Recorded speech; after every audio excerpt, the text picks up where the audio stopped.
Good morning, friends. Today is 9th of May 2020 and it's rather early in the morning. I went for a pre dawn walk and now I am back, hoping to just conclude the discussion which we began yesterday. In our last episode, we left with the banks having extra cash due to slashing down of the cash reserve ratio by the central bank. And I will assume that at this point, when the business are already beaten by the COVID-19 lockdown, the common sentiment among the public and business would be against taking any loan.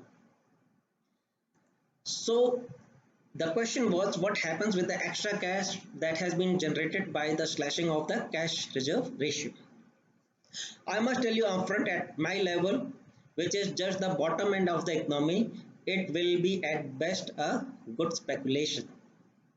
Now getting back to the basics or the drawing board.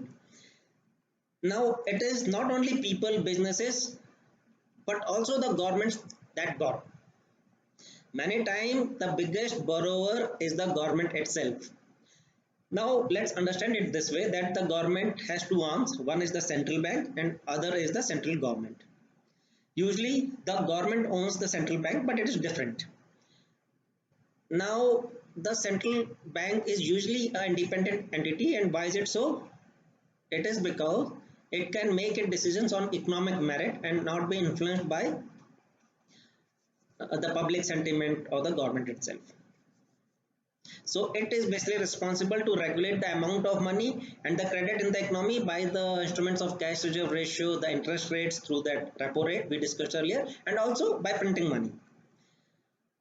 Now the central government basically earns its money by the means of taxes. So it collects taxes to meet its spendings for defense, law and order, health, sanitation, projects on infrastructure and social care. Now, in case the taxes or its earning do not meet its spendings, then it takes a loan. Now, a loan can be for an infrastructure project, and these usually have a long incubation period, and governments are in the best position to undertake such projects. It can also be the case that the government is just not able to meet its basic spendings, maybe on defense, law and order, and when even the basic spendings cannot be met, then it's a failed government. So usually a failed government would go for a loan, but even then over a period of time it usually is heading to be a failed state. So when I say a failed state, you probably know about our neighbor around, and it would make sense to you. Now two prominent things that create a failed state are basically corruption and war, and that is why every government with the slightest economic sense at least avoids a full-scale war or at least pretends to erase corruption. The other thing which could lead to a failed state could be over dependence on just one product. For example, a country may just be dependent on oil for its economy or just on tourism. So in a COVID-19 situation, when there is no tourism, the economy may come crashing down, or in like in current case when the prices of oil are rock bottom, then it may create a trouble in economy. So I hope it makes sense to you. So basically, in a broad way, economy is the reason why great economies promote social harmony. So these are the great benefits of good economy, apart from social well-being, high standard of living, and that is how the economy influences our life. And that is why it is important to understand economy. So at this point, I hope it had been interesting. I believe a lot of us must be saying, oh, we understand all this. That is awesome. Let's take a break. You can pause it. This is the morning milk. Now we understand that in this matter of economy, the government is also just like any other business entity, or let's say like a big brother, which may take a loan, and usually it is the one which is taking the bigger loans.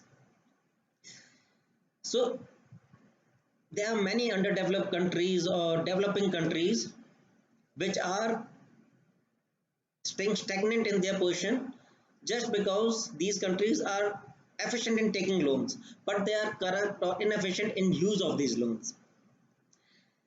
Now, we are aware that the government had lot of infrastructure projects lined up, and it has been long been proceeding the RBI to release more money for its projects, likely for its strong arm tactics to get the central bank cuffing the money. Even a few RBI governors resigned. Now this COVID-19 situation might have motivated the RBI to give away its reluctance to release money. And so the cash reserve ratio currently is at its all-time low. Now all this extra money which has been made available by reducing the cash reserve ratio might not be taken up by the people or by the businesses, because I somehow suppose that businesses will take a bit time to pick up, but it might actually go to the government itself. And so the government just got it one arm to release the money, and it may be picked up by the another arm. So the central bank releases the money and the central government takes it. And if that is the case, we may witness various big infrastructure projects coming up in the near future, which is awesome. But on the second part of it, let's discuss the long-term implications of these changes.